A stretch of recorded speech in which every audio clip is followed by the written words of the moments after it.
سورہ توبہ کی آیت میں نے تلاوت کی، آیت نمبر 118۔ اس آیت کے تحت مفسرین کرام نے اس واقعے کو نقل کیا ہے۔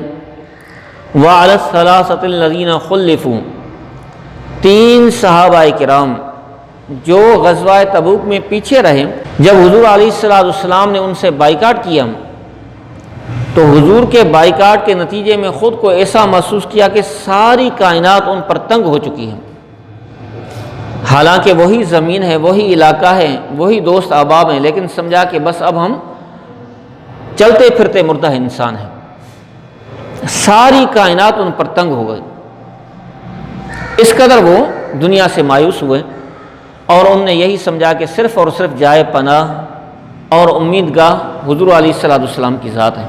حضرت کعب بن مالک کہتے ہیں کہ حضور علیہ السلام نے اعلان کیا کہ تبوک جانا ہے، لوگ جوق در جوق آئے، اور غزوہ میں شریک ہونے والے لوگوں کی اتنی بڑی تعداد تھی کہ رجسٹر میں نام لکھنا مشکل ہو گیا۔ اگر کوئی شخص چھپنا چاہتا بآسانی چھپ سکتا تھا۔ اب سارے لوگ شریک ہوئے، لیکن میں پیچھے رہ گیا، حالانکہ جس قدر اللہ نے مجھے اس مرتبہ نوازا تھا، اس سے پہلے کبھی اتنا نہیں نوازا تھا۔ میرے پاس 2 اونٹنیاں تھیں، میں بس کہتا کل صبح تیاری کر کے چلا جاؤں گا، کل صبح تیاری کر کے شامل ہو جاؤں گا، میں اسی میں لگا رہا، بس آج جاؤں گا آج جاؤں گا آج جاؤں گا یا کل جاؤں گا۔ پتہ چلا کہ حضور علیہ السلام کا لشکر تبوک پہنچ چکا ہے۔ جب رسول اللہ صلی اللہ تعالیٰ علیہ وسلم تبوک پہنچے تو آپ نے فرمایا کہ کعب نظر نہیں آ رہا۔ تو ایک شخص نے کہا اس کا مطلب یہ کہ وہ دنیا کی محبت میں پیچھے رہ گیا۔ تو حضرت معاذ بن جبل نے کہا تو نے بری بات کی، اللہ کی قسم ہم یہی جانتے ہیں کہ کعب بن مالک اللہ اور اللہ کے رسول سے محبت کرتا ہے۔ پھر حضور علیہ السلام خاموش رہے۔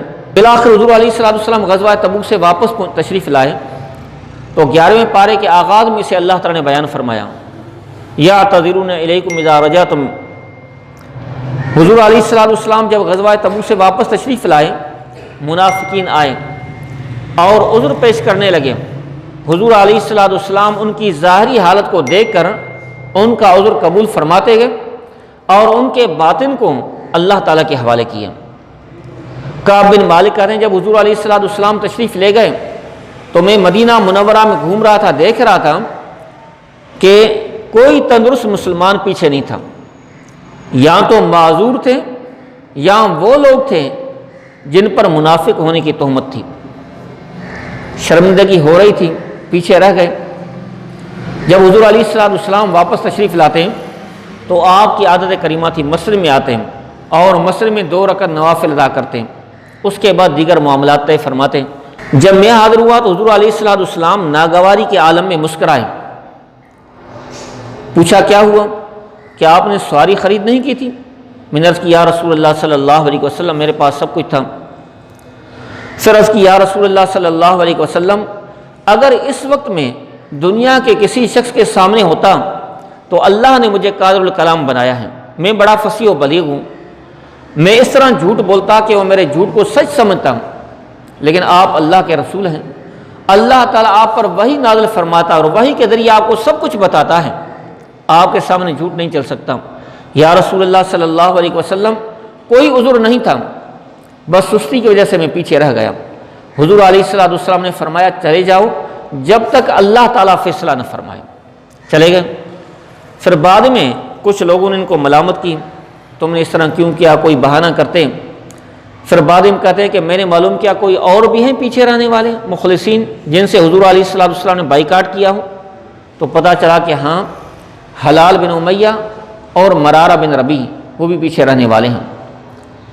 تو مجھے کچھ اطمینان ہوا کہ وہ تو بہترین اور نیک انسان ہیں، پکے مسلمان ہیں۔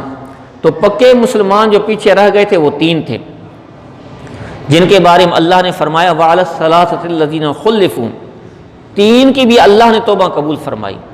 وہ 3 کہ جب حضور علیہ السلام نے بائیکاٹ کیا تو زمین ان کے لیے تنگ ہو گئی، ان کا جینا حرام ہو گیا، سب کچھ وہی تھا، لیکن حضور علیہ السلام کی ناراضگی کی وجہ سے اپنے آپ کو زندہ نہیں سمجھ رہے تھے۔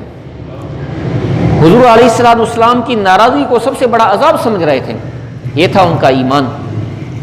اب حضور علیہ السلام نے فرمایا ان سے کوئی بات چیت نہ کریں، ان کا مکمل بائیکاٹ کرو۔ تمام صحابہ کرام نے ان کا مکمل بائیکاٹ کیا، اور یہ بائیکاٹ 50 دن رہا، 1-2 دن نہیں، بڑی قابل غور بات ہے۔ حضور علیہ السلام نے بائیکاٹ کا اعلان کیا، ان کے بھائیوں نے بولنا چھوڑ دیا، ان کے دوست احباب نے بات کرنا چھوڑ دی۔ کعب بن مالک کہتے ہیں میرے سب سے پیارے میرے اپنے حقیقی کزن چچا کے بیٹے ابو قتادہ تھے، جن سے میں محبت کرتا تھا، میرے دوست تھے، میرے کزن بھی تھے۔ جب مجھ سے کوئی بات نہیں کر رہا تھا تو میں نے دیکھا کہ ابو قتادہ اپنے باغ میں ہے۔ میں نے باغ کی دیوار پھلانگی اور میں نے کہا کہ تجھے اللہ رسول کی قسم، اے ابو قتادہ تجھے اللہ کی قسم ہے، بتا کیا میں اللہ رسول سے محبت نہیں کرتا؟ کوئی جواب نہیں دیا۔ پھر دوسری مرتبہ میں نے کہا اے ابو قتادہ تجھے اللہ کی قسم بتا میں اللہ رسول سے محبت نہیں کرتا؟ کوئی جواب نہیں دیا۔ پھر تیسری مرتبہ میں نے کہا اے ابو قتادہ تجھے اللہ کی قسم بتا کیا میں اللہ رسول سے محبت نہیں کرتا؟ جواب دیا اللہ و رسول عالم، اللہ اور اللہ کے رسول بہتر جانتے ہیں۔ مایوس ہو کر روتے ہوئے واپس آئے۔ جب 40 دن گزر گئے، 40 دن گزرنے کے بعد حضور علیہ السلام کا قاصد آیا اور اس نے کہا کہ حضور نے حکم فرمایا ہے اپنی بیویوں سے علیحدہ ہو جاؤ، اپنی بیویوں کو چھوڑ دو۔ عرض کی کیا حکم ہے؟ کیا ہم بیویوں کو طلاق دے دیں؟ کہا کہ نہیں، بلکہ حضور نے یہ فرمایا کہ بیویوں سے علیحدہ ہو جاؤ۔ کعب بن مالک کہتے ہیں میں نے اپنی بیوی سے کہا اپنے میکے چلی جاؤ۔ حضرت ہلال کی زوجہ آئی، عرض کی یا رسول اللہ صلی اللہ علیہ وسلم ہلال انتہائی بوڑھے شخص ہیں، اگر میں ان کی دیکھ بھال نہیں کروں گی، ان کو چھوڑ دوں گی تو ہلاک ہو جائیں گے۔ فرمایا ٹھیک ہے ان کی دیکھ بھال کرو لیکن قربت نہ کرنا۔ عرض کی یا رسول اللہ صلی اللہ علیہ وسلم جب سے آپ ان سے ناراض ہوئے ہیں مسلسل رو رہے ہیں، ان کو کوئی اور خیال نہیں ہے، آپ کی ناراضگی کی وجہ سے مسلسل رو رہے ہیں، اگر میں ان کا خیال نہیں کروں گی تو ہلاک ہو سکتے ہیں۔ تو حضور نے فرمایا ٹھیک ہے ان کا خیال کرو۔ اس طرح چلتے چلتے کئی دن گزر گئے۔ حضرت کعب بن مالک کہتے ہیں قرآن پاک میں جسے اللہ تعالیٰ نے بیان فرمایا کہ اپنے آپ کو وہ اس طرح تین محسوس کر رہے تھے کہ ہے تو وہی زمین، ہے وہی علاقہ، وہی لوگ ہیں، وہی دوست احباب ہیں، وہی عزیز و اقارب ہیں، رشتہ دار ہیں، لیکن اس کے باوجود ہمیں ایسا لگتا ہے کہ ہم دنیا میں صرف اکیلے ہیں۔ وَضَاقَتْ عَلَيْهِمُ الْأَرْضُ بِمَا رَحُبَتْ، زمین تو وہی ہے، سب کچھ وہی ہے، لیکن ہم پر سب کچھ تنگ ہو چکا ہے۔ وجہ کیا ہے؟ حضور علیہ السلام کا حکم۔ مسلمانوں بڑا اہم واقعہ ہے، بڑی قابل غور بات ہے۔ آج کل ہم چھوٹی سی بات آئے اس پر اپنے ذاتی معاملات کی وجہ سے دوست احباب کو چھوڑ دیتے ہیں، عزیز و اقارب کو چھوڑ دیتے ہیں، بھائیوں کو چھوڑ دیتے ہیں، لیکن کیا ہم اللہ اور اللہ کے رسول کے حکم کی خاطر کچھ چھوڑنے کے لیے تیار ہوتے ہیں؟ اللہ اور اللہ کے رسول کے حکم کی خاطر کچھ عمل کرنے کے لیے تیار ہوتے ہیں؟ وہ صحابہ کرام ان کو ذرا دیکھیے کہ حضور کے ایک حکم آنے کی دیر تھی، بھائیوں نے چھوڑ دیا، بیویوں نے چھوڑ دیا، والدین نے چھوڑ دیا، عزیز و اقارب نے سب نے چھوڑ دیا، سب نے بائیکاٹ کر دیا۔ 50 دن گزر گئے۔ کعب بن مالک کہتے ہیں میں اپنے مکان کی چھت پر نماز فجر ادا کر رہا تھا۔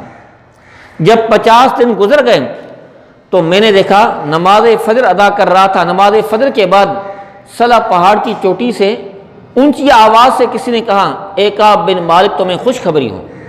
میں فوراً سجدے میں گر گیا، میں سمجھ گیا کہ معافی نازل ہوئی ہے۔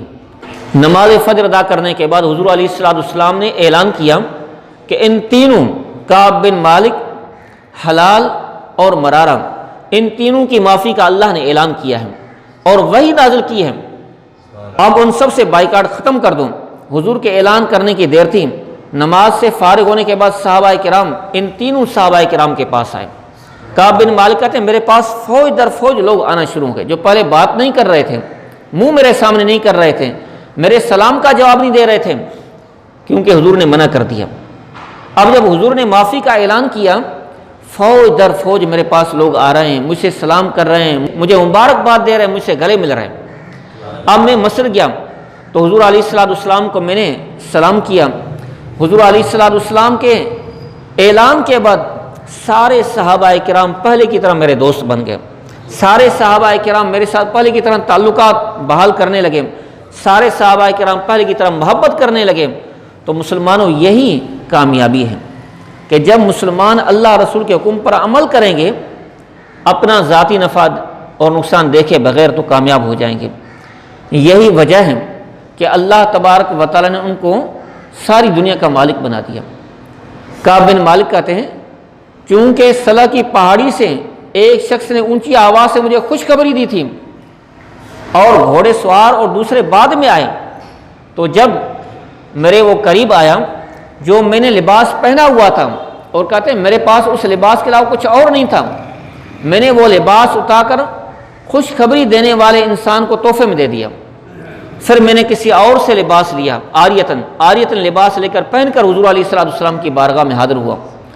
آپ دیکھیے کعب بن مالک اور دیگر صحابہ کرام، اور صحیح بخاری سے بھی ثابت ہے کہ ان کے پاس پہننے کو صرف ایک لباس ہوا کرتا تھا، انتہائی غربت تھی، بظاہر بڑی اسرت تھی، لیکن اس کے باوجود دنیا پر ان کا سکہ چلتا تھا، دنیا پر ان کی حکمرانی چلتی تھی، دنیا پر ان کی طاقت چلتی تھی، اور ان پر کوئی ظلم نہیں کر سکتا تھا، انہیں کوئی میلی آنکھ سے نہیں دیکھ سکتا تھا۔ وجہ کیا تھی؟ اسلام پر عمل کرنا، دین پر عمل کرنا۔